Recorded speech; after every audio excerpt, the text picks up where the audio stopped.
about he's gonna turn into Dr. Evil in about 2 seconds, right? I love it, man. I love it. Evil Hey, Dead, you Evil hear Dead that? 3. I hear you a hear that voice. voice? I hear a voice that sounds very, very familiar. Long time listener. We've been long awaiting this man's return. Oh, He is part of the Hard Luck family And fucking history.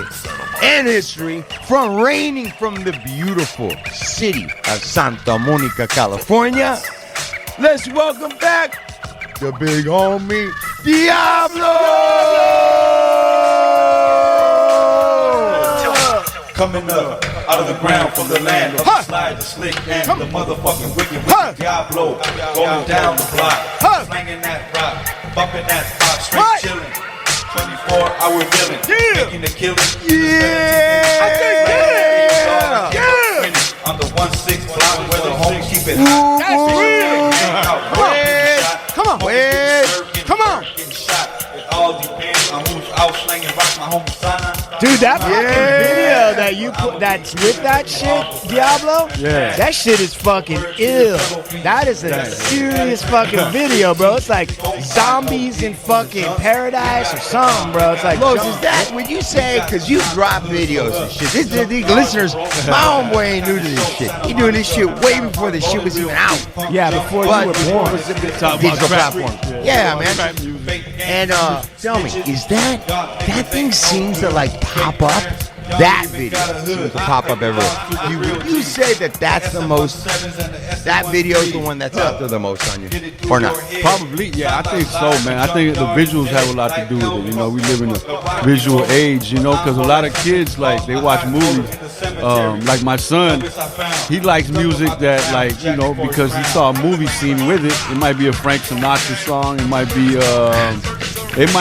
a corny song that normally he would probably heard and just never heard it again. But since, you know, kids now, they, you know, the visuals, you know, they Are part of it. They kind of trap you to it. What? You know what, dude? That's like, you know what? That video is on like some. And see, at that point in time where Diablo, that video is kind of like a representation in many ways. Yeah. Of like the Dawn of the Dead walking crackhead zombies. Right. That's what it is. That's what it is, dude. And, Long that was before- a time, a very certain time when all that was going on. Right. Yeah, So any newbies, Mr. and Mrs. Earbuds, if you're listening, it's called First Come, First Serve, and you can see it up on YouTube. And I say fucking hit it up. If you want to do a fucking treat, stop fucking crying in your beer and being Scratching lame. your asshole. Exactly. You want to fucking get up on game, go fucking see this goddamn video Right and now. finally learn something. Jesus You should Christ. pause the show right now. Yeah.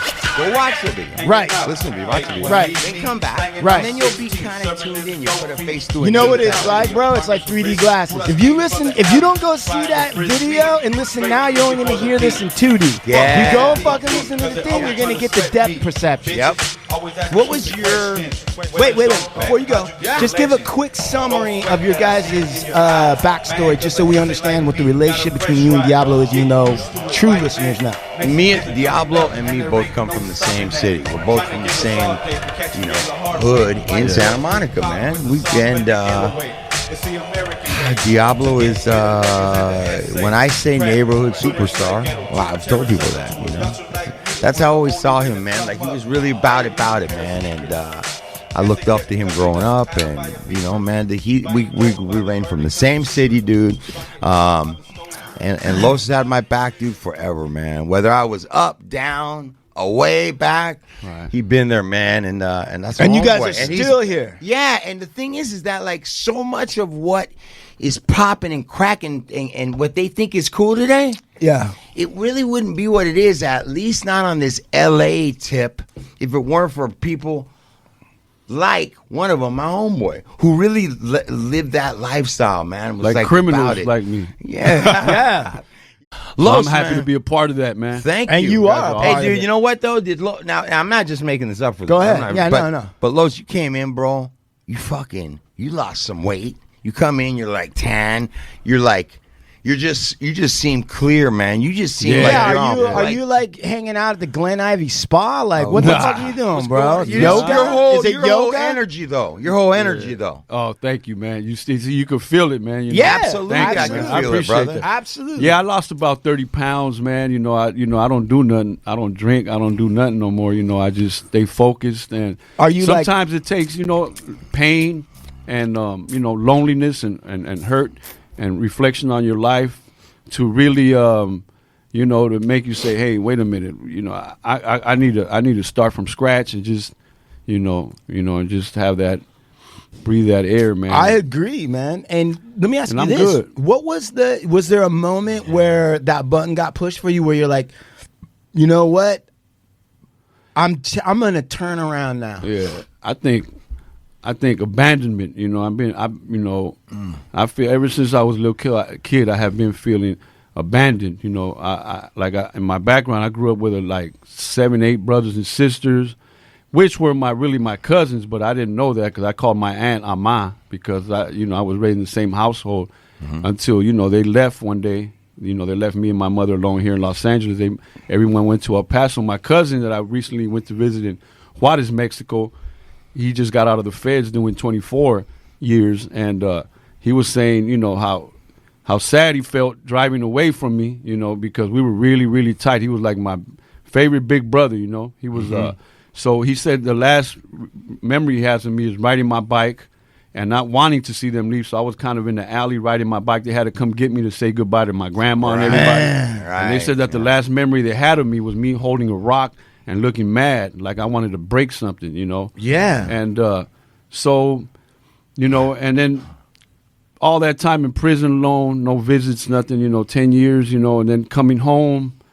I'm not a heavy drinker. I didn't have a problem with it or drugs, but just doing, like, if I would drink, I need something more exciting. So I'll snort a little yayo with it.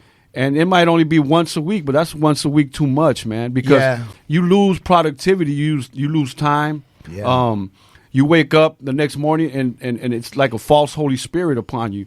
It's like you use up the following day's happiness by getting high one night, you know what I mean? Damn. Or drinking one night. Interesting Because to you say wake that. up the next morning, you feel sad, bro. You use don't up wanna face it. tomorrow's happiness. Think about that, dude. I've never heard that put in those terms. It's a great analogy. That's a fucking great way of looking at it. Yeah, man. That's true, man. And it hurts, you know what I'm saying?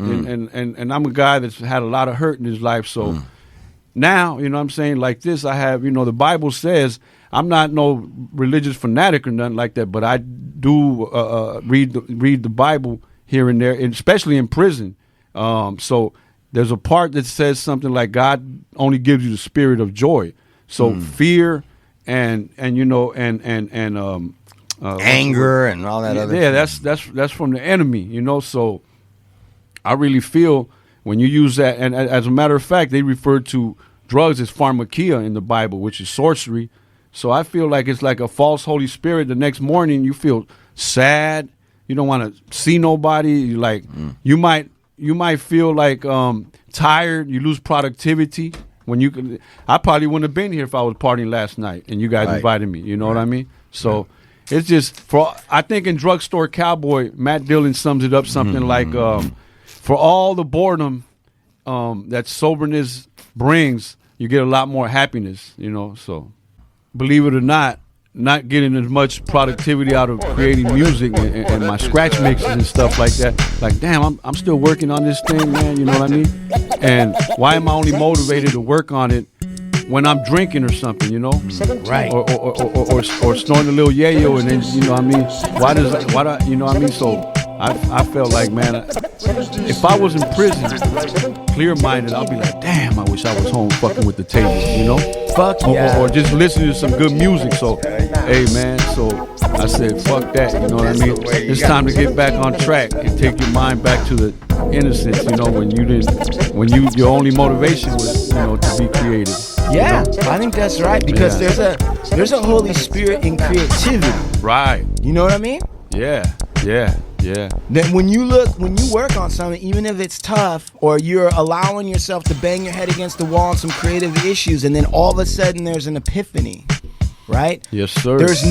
For me personally, there's no high like that. Right. Yeah. And you know what too is, I think certainly for gentlemen that have been locked up, and you did a longer stretch than me, Diablo, but being locked up and being gone, the times that you're in there wishing you could be out here. I'd be in there thinking I didn't care if I had a Burger King job. Right, I'd go to work every day and do my shit. You know what I'm saying? I just want to be out.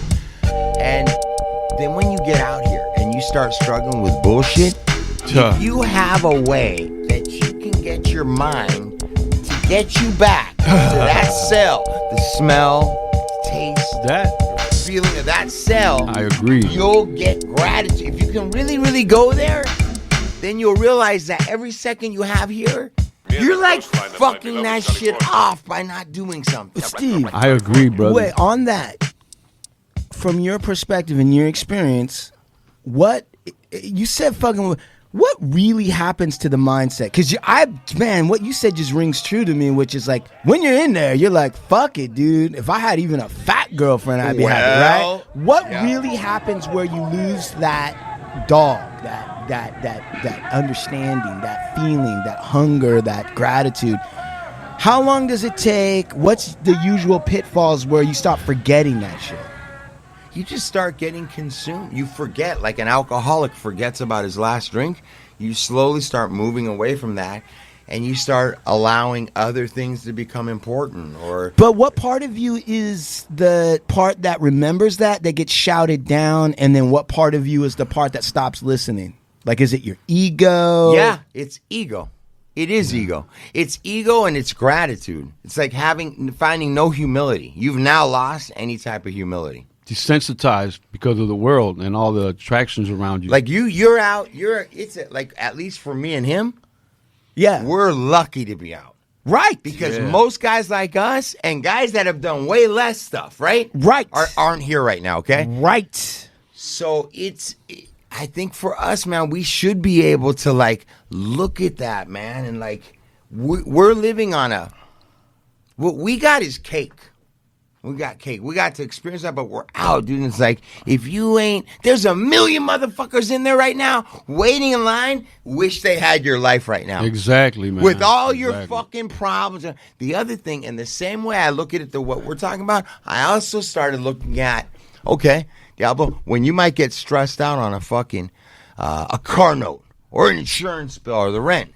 Bro, you had to do 10 years. They handed you a fucking prison sentence and said, sit down.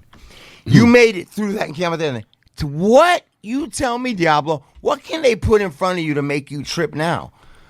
Other than killing one of your family members, other than that, what? Like, there's what not can too compare? Much, man. There isn't, bro. Yeah, but bro. And that's right what I'm hearing you. But I also know both you gentlemen, and you're both human, okay? And while it's true what you're saying, sometimes you guys do trip out on shit you ain't supposed to trip out on. I'm saying why? That's 100%. And what I'm saying is I try more and more to have a clear bookmark or something that I can refer back to that pulls me right back. Right, but I'm trying to understand what the mental process is without even any judgments. Because I honestly, to be honest with you, ego. Because I'm sitting there and I'm thinking about, like, let's say, and this is no disrespect to the guys that are inside, and I shouldn't talk because I've never been inside, so this is just a fucking bullshit guy saying this shit, but the question I have is, I think when you're inside, you can very easily point to a Diablo or Steve and be like, man, if I was in their shoes, I would have done twice as much as they're doing. You know, that's easy to say when you're inside. But once you're outside, right, like you said, Diablo, there's a lot of distractions. And if prison was the solution for success, everybody that went to prison got out would be fucking billionaires. Of course. So and I'm not saying this to say like it's a bad or good thing. I actually feel like society glosses over the truth of getting out, knowing you're grateful, but then you're also a human being, and part of being human is kind of forgetting the good shit. It just seems like that's what it is. Yeah. And then it's like, so how do we deal with that? And what do you guys, because you've lived. You're actual people who've lived it. What observations can you make about that? I think a setback would be our own mind, you know, because we've basically been programmed our whole life to behave antisocially. So, like what society deems as a positive step or procedure, like when you're criminally violated or, something's done against your property or your person, you're supposed to call the police, report it, and let society handle it, the judicial system. But in our backwards way of thinking, that's a no-no. So we have to handle it ourselves. So it could be as simple as some crazy lunatic, pissing you off in a road rage and doing something like maybe bumping your car or threatening you or challenging you. And, your natural reaction is going to be to respond to that challenge. So our own minds, we're antisocial, it's like everything's backwards about our way of thinking when you are going by the code. And even life in prison is backwards. Like, for instance, the holidays. To me, the holidays, and to many others, it's like it's kind of depressing. Instead of having a turkey dinner or a Thanksgiving dinner, you get your dinner's going to be a sack lunch because they gave you the turkey at lunch. So instead of looking forward to the weekend, maybe a lot of guys don't, because there's no male movement in the weekend, so you don't have any hope of anybody reaching down and saying I love you. And then during the week, you at least have that hope. As a matter of fact, I wrote a poem called Mail Call, where I talk about, I made it into a song. It's on my YouTube channel. My channel's Devil Los, if you care to listen to it. It's called Mail Call. And what it is like, when you hear those guards, every inmate denies it, like tries to play it off. Write a mail call. We all just nonchalant doing our thing. But really, we're listening. We act like we don't care if we get called or not. Yeah. But deep down, you want your name to be called and receive that touch from outside. Yes. And like I said, when the guard comes down the tier with a mail call, for instance, like in the hole, you can hear his keys chattering at a certain time, and his mail call. And if he just walks by and doesn't give you any mail, it's just a bunch of keys jingling, it's just a bunch of noise. But if he stops there and gives you some mail, those keys start to jingle like Christmas bells. You know what I mean? So it's like, it's just everything is backwards about us, from the way we live our week to the way we behave. And it's kind of ridiculous if you think about it, for something to set us back after so much accomplishment and actually just getting back home, Getting out. What's interesting? Man, I'm so glad you're here, brother. The way you break shit down, dude. That was perfect. Is really like beautiful. There's nobody like you, bro. You really. Hey, the thing when you were talking about it, that it never fully occurred to me, although it would seem like maybe I'm a fucking Nubian and I'm just an idiot, but like as you were talking about it, I realized one of the points of prison, like if you were to think about like, okay, society's going to punish, and there's a discussion to be had about whether society has the right people to punish, right? Mm-hmm. Like whether or not the criminals that are really bad are getting punished. I understand all that, but society says, all right, we're going to punish you, and we're going to put you in a small room. And you're not going to be able to go anywhere. You're going to eat shit. And it's going to be fucking bullshit, blah, blah, blah. But that story made me realize that part of prison is society showing you, like, the people that you think really love you. And that nobody ever has that love tested mostly in their life, generally. Right. You know what I mean? Yeah, exactly. You got all this polite shit and everyone plays the game. But one of the punishments that you're going to face is you're going to have to face the hard truth that not that many people really give a shit about you. Yes. And now life's going to proceed with or without you. Yeah. Right. Like when you die, life proceeds, but you ain't there to witness it, so it ain't going to burn you up. And and you know what? That would happen to anybody, whether they were a criminal or not. You could take an average Joe off the street who did nothing wrong, say, okay, you're going away, and it's going to be a little bit of an inconvenience for the so-called people in your life that say they love you to reach out. We're going to see who does, though. That's a hard fucking lesson. You don't have to be a criminal to find out that most people don't give a shit about you. But you know what, Diablo? Would you say this true, though, also? Like, and I found this. Hey, Lucky, let me stop you there. What you said about putting your mind back in that, I've always thought about that. I said, man, they should make a program where when you get too familiar with this free world and you're fucking up, that you have an option to go into the jail and tell them, lock me up for 3 days. Because I thought about that. Yeah, dude. They let you get a real good feeling of what it used to be like. Get your act right. Okay, go ahead, brother. Sorry to interrupt you. Damn, dog.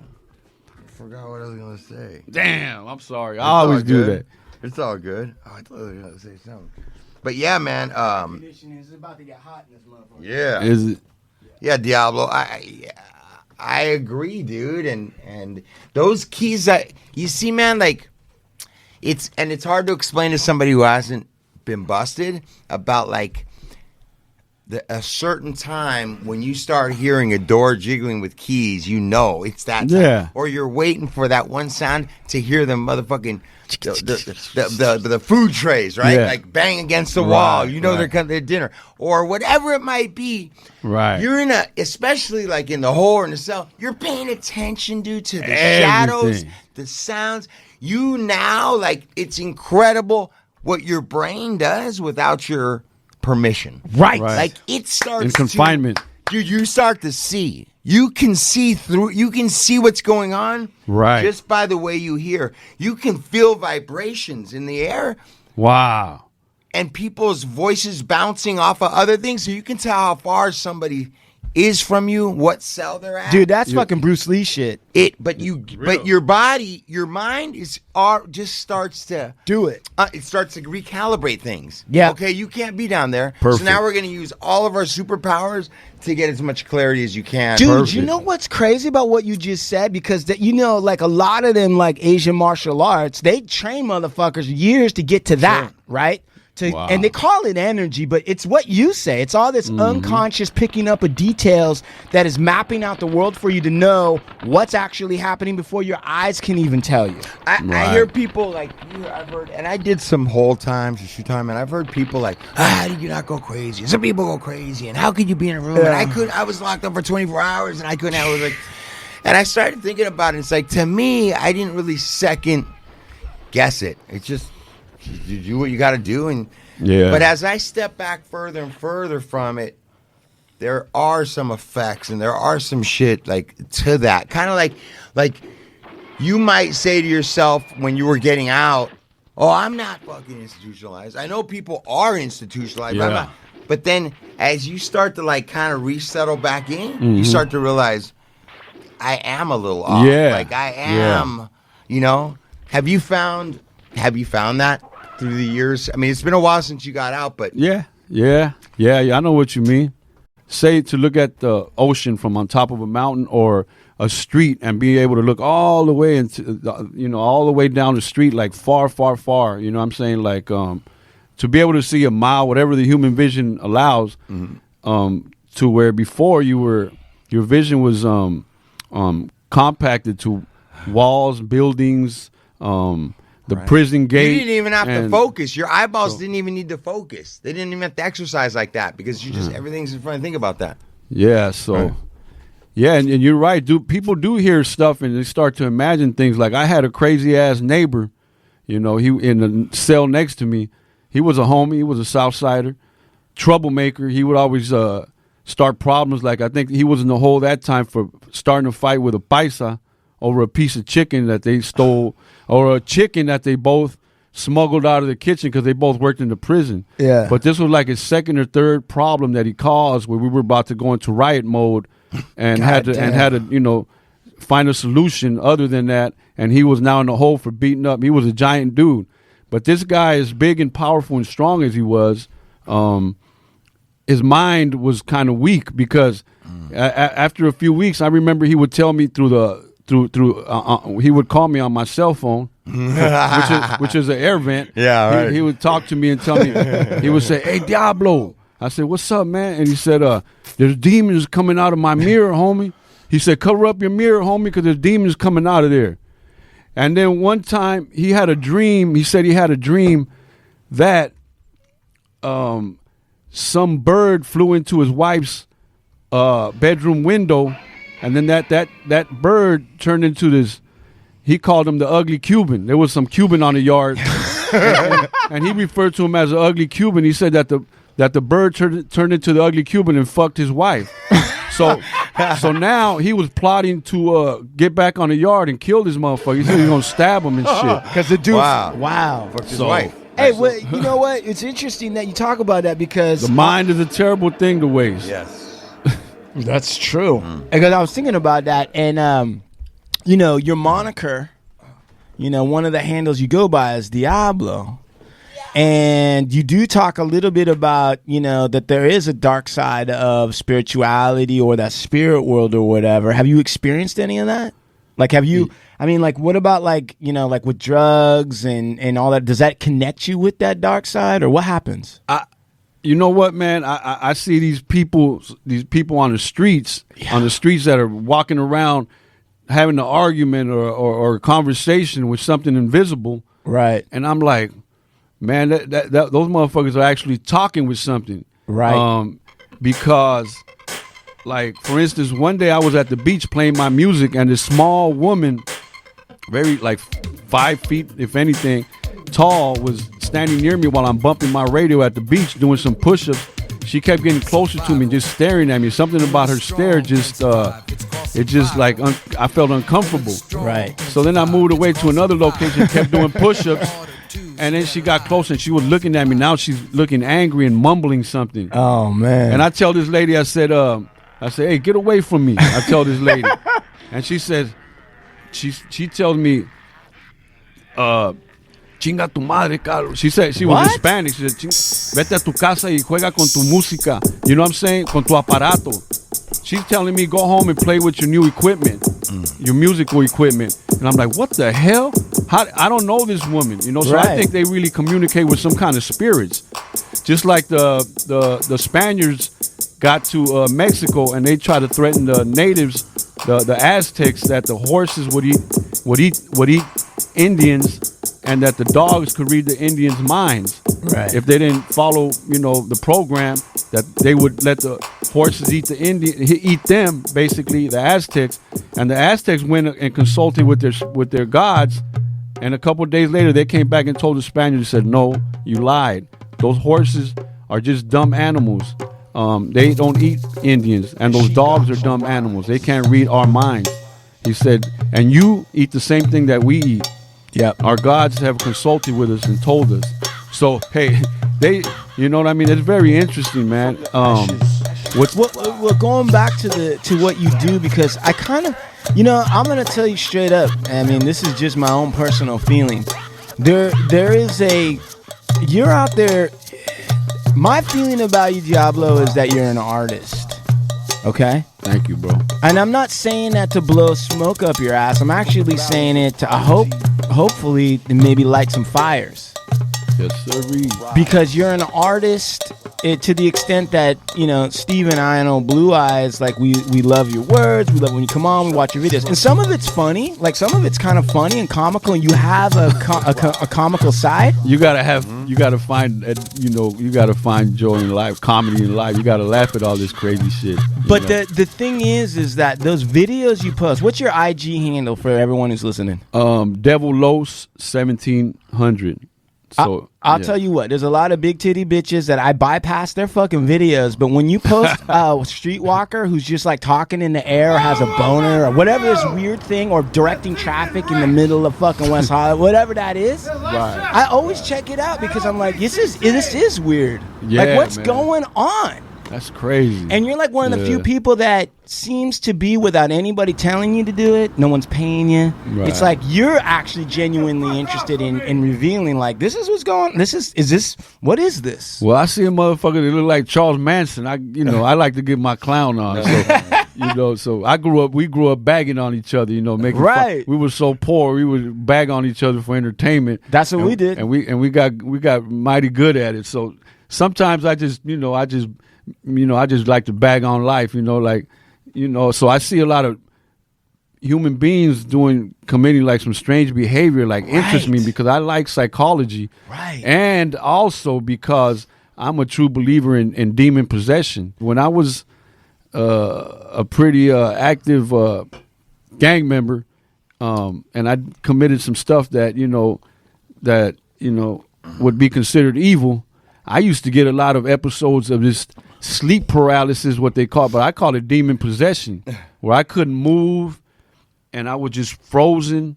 Fuck. And it's like the most horrible feeling in the world. I've had that. They want to, and man, so one day a paisa in prison told me, he said, hey man, when that happens to you, he said, he said, call out for Jesus.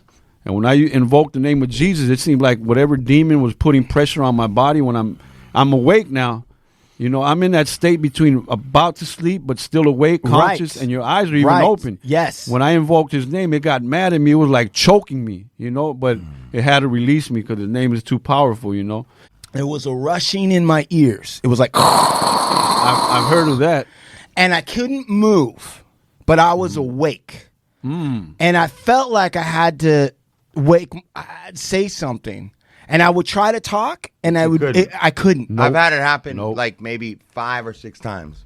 And I could barely breathe. Yeah. And I was stuck, and I was like...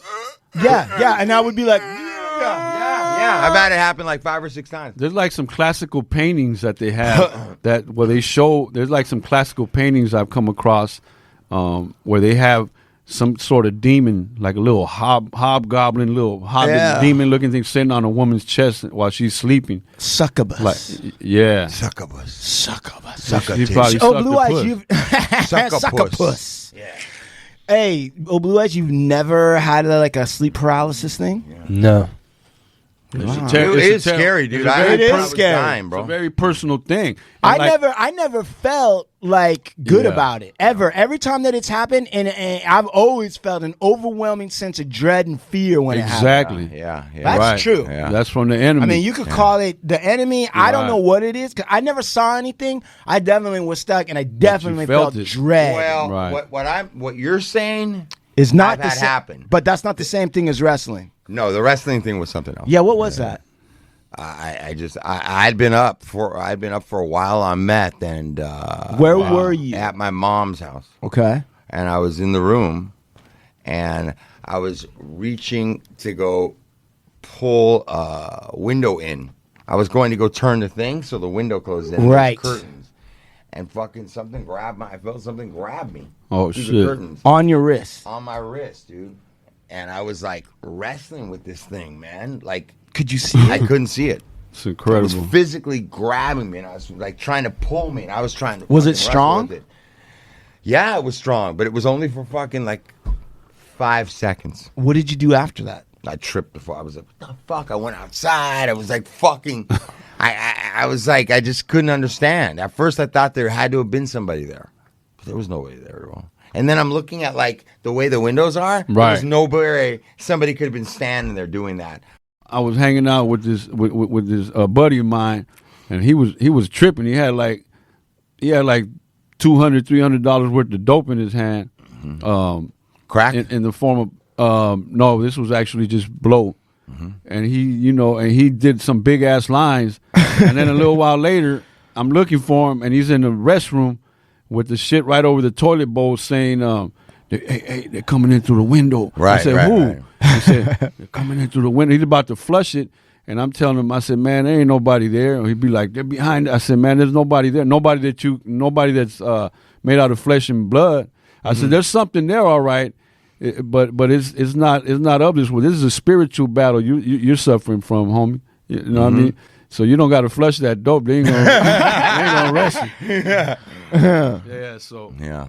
Man, I was sitting there and I'm thinking about like I flushed some dope, dude. Did you? Yeah, a number of times, bro. Wow. Thinking they were coming through the door. Not.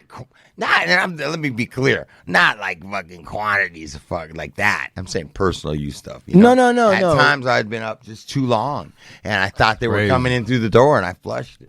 And then how long did it take for you to be like, what the fuck did I just do? Sometimes it happened a few times. Sometimes it was like maybe a few minutes later, and sometimes it was like I was still tripping for another few hours before I was finally like, fuck. Let me ask you a question. What is the conscious experience of that? Because in my imagination, it's you're kind of paranoid, but you kind of have a loose grasp on it, and then at some point you really come to and realize you flushed your dope, and the thing kind of seems like a bad dream, and you didn't. It's so realistic when it's happening that you do what you have to do because it really seems real. Right, but is there any gaps in the consciousness for you later, or is it all together? Yes, there are gaps. But as soon as I get more drugs in me, those gaps go away. And then, is there anybody that's ever been able to master the paranoia and say, and like, in A Beautiful Mind, the way that movie resolves, and it's a true story for this Fukakta fucking professor, is that he just recognizes these are phantoms of my mind. They don't go away. He just realizes like it's fake, and he just goes with that, and he goes on the rest of his life. Right. Has anybody in the yayo game, has anybody ever mastered that? Okay, this is fake. It feels real, but I know it's fake, so I'm gonna set it aside and just keep fucking going. I'm sure all of them do that. I would be up so many days on meth and even some coke, but meth and stuff, and hallucinating, thinking that I would look through the keyhole of a fucking like a motel or hotel, and I would see the fucking SWAT teams lined up. You know when you look through those little eyes, they'd be lined up counting 5, and I'd see the guy like this. Wow. He's looking like this. Look, Juman, he's got full gear on. He's going like this. Like, counting off on his fingers, and they're like, and I can hear all of it. That's crazy. And I fling open the door after I had tortured myself for hours of them not coming in. I'm waiting for them to come in the door, and they're not for hours. I'm dripping sweat until finally I get so sick of it. I'm like, fuck it. You know what? If they're out there, cross that threshold. Fuck it, man. They're gonna fucking take me. And I'd fling open the door, and there's nobody in the fuck. There's some cleaning lady down at the end of the hall, right? So then I'd close the door. I'd be like, fuck. And as soon as I do a line and look at that glass aisle, they'd be lined up it's on and cracking again. Dude, over and over. And I'd spend like fucking a couple of days tripping like this, bro. Damn, that's torture. Amazing. Torture. That's torture. Horrible. Horrible. So that's what I see in these people walking around like torment. And you know what? I went recently. I took a trip to El Paso, Texas, and Juarez, Mexico, and over there throughout a whole month, I see poor people in Juarez on the street, but not acting like these people in Los Angeles do, where they're yelling and walking with their pants on their ankles and screaming and arguing with something. You don't see that over there. Why is that? We live in a crazy city, man. I mean, we do. The city of fallen angels. You think there's so much of that coming from there, right? It's coming out of there, but they don't have it like us. They're not setting up condos. What do you got over there, Los? What you got? No. All right, so listen. No. Listen. Los brought in some talking points. We keep it real here because Los was like, I gotta respect his pregame. It shows prepared. A lot of respect, and a lot of heart that he was like, you know what, I got some topics I want to go over. Yeah. And he had me print them up, and I was happy to do it. And one of the things that he put in here that you and I both, and I think old Blue Eyes were like, what the fuck is that? Prison airport. Oh yeah, that was just one time when they transferred me from, I believe I was going from Victorville Federal Prison, and they were shipping me to Fort Worth, Texas. And, they put me on this plane, right? So let me preface it. Before that, I seen a lot of, just getting to the airport in Victorville, which is like a military runway. I noticed there was a lot of vans and a lot of extra security. And I'm like, wow, I wonder who's on this flight with us. And they had actually gave us a heads up on who was on the flight. It was, let's say it's one of it was Epstein, one of the big guys. Nah, just bigger than that. One of our big guys going with us. So all right. So they had him like extra security. They had even some helicopters hovering to get this guy that was going with us. Before you go, you don't have to say who it is, and I understand all that, but just describe the security precautions they had to have for this dude. I mean, they had helicopters hovering with 50 millimeter gunners on it. Did he have chains, like full on chains? Yeah, we all had that. Did they give him a Hannibal Lecter mask? No, he didn't have that. But it's just very interesting, man. All the precautions. Without saying anything. Mm-hmm. Why did they need the helicopters? I'm not saying this in any disrespectful way. But he's a guy. You know what I mean? Because I think he had plotted an escape. Not prior to that. and he was actually ratted out. You know. Fuck. And when they're getting him on the plane, it was just very interesting the way he walked up the steps. What do you mean? Like the president. He was like the president. They had him up there first. They got him in the plane. And when we got on the plane, that's just that part of the loading us on the plane. But did the guards, too, kind of treat him like the president? Like, did they know they had a VIP? Of course. Man. Of course, man, Imagine that. They were afraid to consult with this man when we were back in the prison to go ask him as simple as going to ask him a question in the back, where they had him locked down in the shoe. Okay, hold on. I'm just trying to put my mind like think about being a person, and I'm not even going to put a good or bad on it. Forget all that. But just think about being a human being in the United States with the level of power. I mean, he doesn't have a weapon on him. He's in prison, right? He could. He might, but I mean, he doesn't. Makeshift weapon. But he wouldn't have a 50 caliber fucking machine gun. Nope. Right? Think about this. Just a man with his mind, right? That probably is the most dangerous thing that he's got. Exactly. And it's so powerful that even the people that are supposed to be guarding him and they have the weapons are scared. Exactly. Think about that, Sean. That's some real, fuck all the comic books and Lex Luthor and that bald prick. That's real life.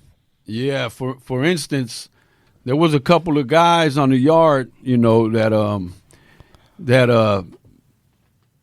he was personally pissed off at, that had something coming, Yeah. And they had him on keep away status from us, Southsiders, So those guys, I don't know what it was. I'm sure they knew that it was not going to happen, but they asked to be able to wreck with us in other words, when we wreck, we're on lockdown status. When we wreck, we come out, and only certain groups that that we're okay with to come out with can come out. They were supposed to be kept away from us, but they requested to come out because they wanted to prove they were good or whatever.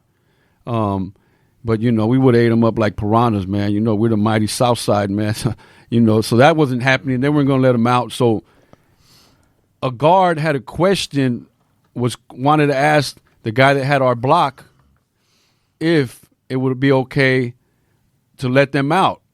And they already know the answer. I think they just wanted to have fun with it, So they called him in, and the homie asked me to come with him as a witness. You can't just go into a cop's office by yourself. You have to have a witness with you, another homie, so you can say, yeah, everything's all good. This is what we talked about. This is what him and the cop talked about.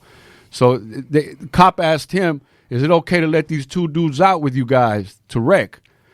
And the homie told him, yeah, sure, why not? And they said, and the cop said, yeah, right, man. You guys will tear him up in 2 seconds. And he said, yeah, because they asked us to let them wreck with you guys in the day room. And they even told me to go back there and ask, the person that's from on high if it's okay. But the cop said they want me to go ask, go to the back in the shoe and ask this man a simple question: can they wreck with the Southsiders? Right. But the cop said, I'm not going to go back there and bother that man with a stupid question I already know the answer to. So that tells me, wow, they don't even want to ask him a question, Wow. To go bother him. All right, so this VIP gets his thing, and you're going on the plane. Then what? Yeah, as a matter of fact, I'm getting my chains checked because they check you, they fully check your How body. big are these chains? They're ankle chains and your wrist chain. They're shackled to your wrist and going on. Normal? And, normal chain?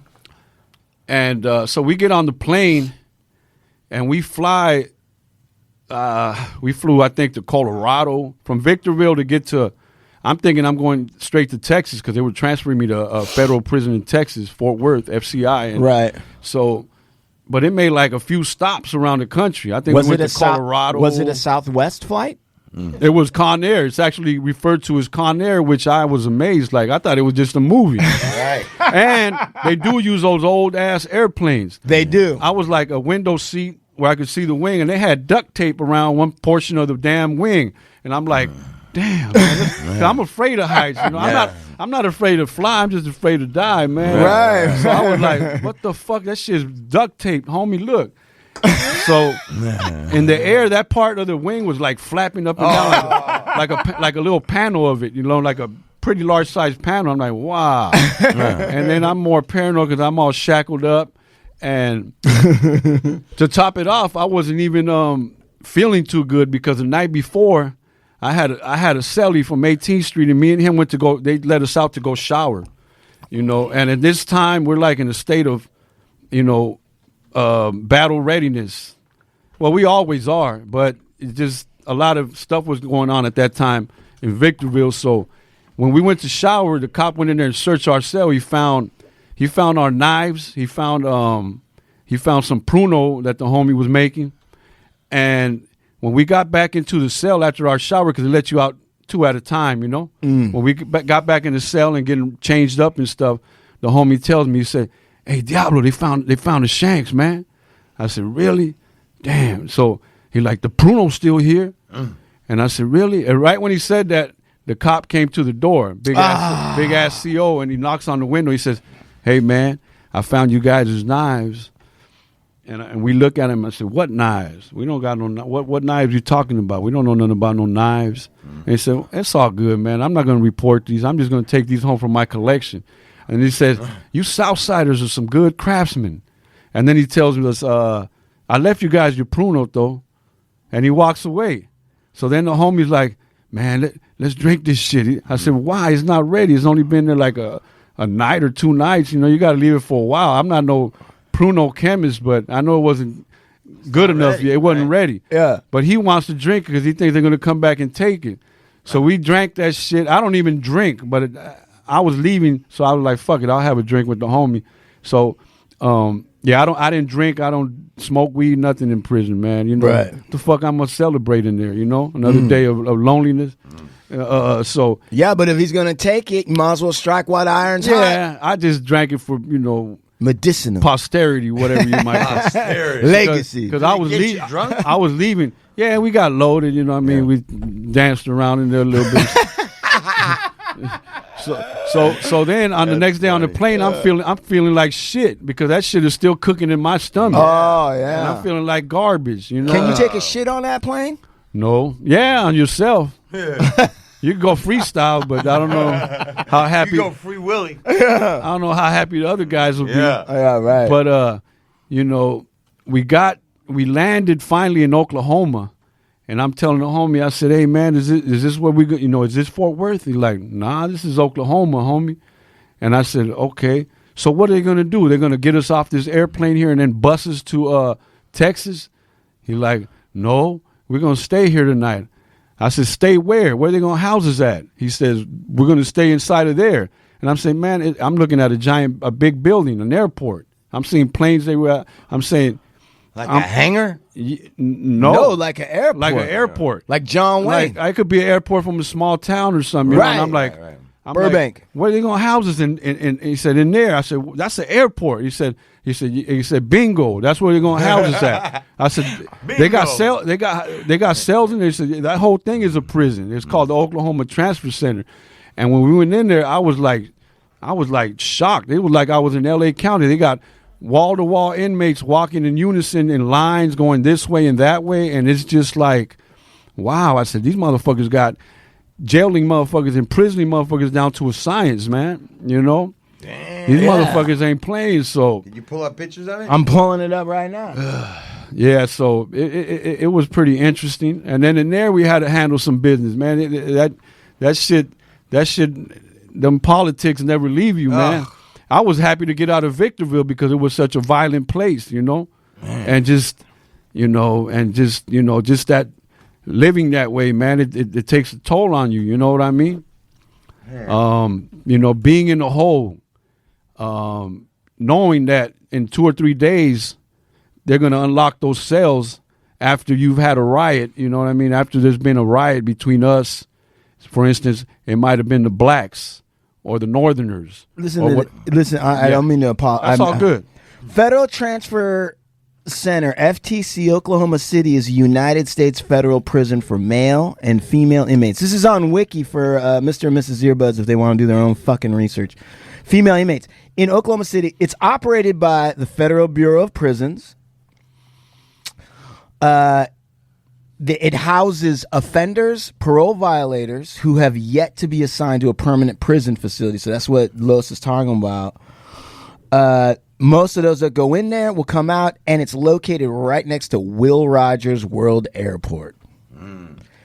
And it's the main hub of the Justin Prisoner and Alien Transportation System. I mean, it's like giant fucking 2 giant panel building. Maybe it changed a little bit from when you were, but it's like, it's got, first of all, it's got, of course, the American flag, right? Okay. And then it looks like a giant wall.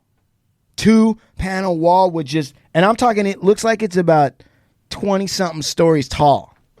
Wow. It's huge. Yeah. Look at that, Sean. I mean, it's like, and there's 2 sides to it on the other side, too. And it's in the shape of a diamond. And they're flying motherfuckers in and out of there in chains. It's shaped like a diamond because they're making money out of all them fools in there. That's a gold mine. Listen, how much do you want to bet that anything that they don't want on the books to import and export out of the United States goes through that? Right. I mean, how much do you want to bet? You know what I mean? Like fucking cocaine, underage kids, whatever you want to fucking bring in probably goes through that system. Because who's the one keeping track of it? It's the Fed. And who's overlooking that? Nobody knows, and nobody's going to check it. Right. And those flight logs, you think they're accurate? What kind of pilot wants to fly Con Air with duct tape on the fucking wing? That's exactly what I said, and that kind of comforted me. I said, well, if this motherfucker feels it's safe enough for him to fly it, then hopefully I'll be okay. Well, you better hope that it isn't one of them 9/11 dudes that's high as fuck, and it's like, fuck it, I'll fly it. It's better than fucking getting butt rammed over in fucking Oklahoma. Yeah, the world got a million weirdos in it. Dude, there's some guy went on a fucking airplane, tried to light his underwear on fire. Think about that. Yeah, the underwear bomber. Oh, shit. That's crazy. Shoe bomber, underwear bomber, all those weird fucks. It's Diablo. Well, there's going to be a lot more from Diablo. Diablo, again, give our listeners your handle, where they can find you, and your YouTube channel. My YouTube channel is Devil, and then a little line, a dash, Devil-LOS, Devil Los. That's my YouTube channel where I got a lot of my mixes and some of my raps, some of my old raps from back in the days and stuff like that. Some of my turntable mixes. And then on Instagram, I get my clown on. You see various videos of different stuff that I do, you know, and that handle for Instagram is Devil Los, one word, 1700. You guys heard it. Los will be back on. Los, thank you for coming down to the show. Thank you. No, man, it was an honor, man. I needed this, man. And we needed you down here, brother. Anytime, bro. Do you want to give some shout outs as we wrap it up? Man, I just wanted, all your listeners, man, thank you for tuning in, Of course, all the homies from Santa Monica, all my homies from 17th Street, the brother clique, Tres Little Locals, 11th Street, and the whole West Side in general, We're all brothers, Where do you draw the line of set tripping? If it's just between 2 cliques, is it between 2 gangs, 2 cities? It's all set tripping, We one people, man. That's right, dog. Just, we keep it respectful and we all can get along like Rodney King tried to do. Yeah.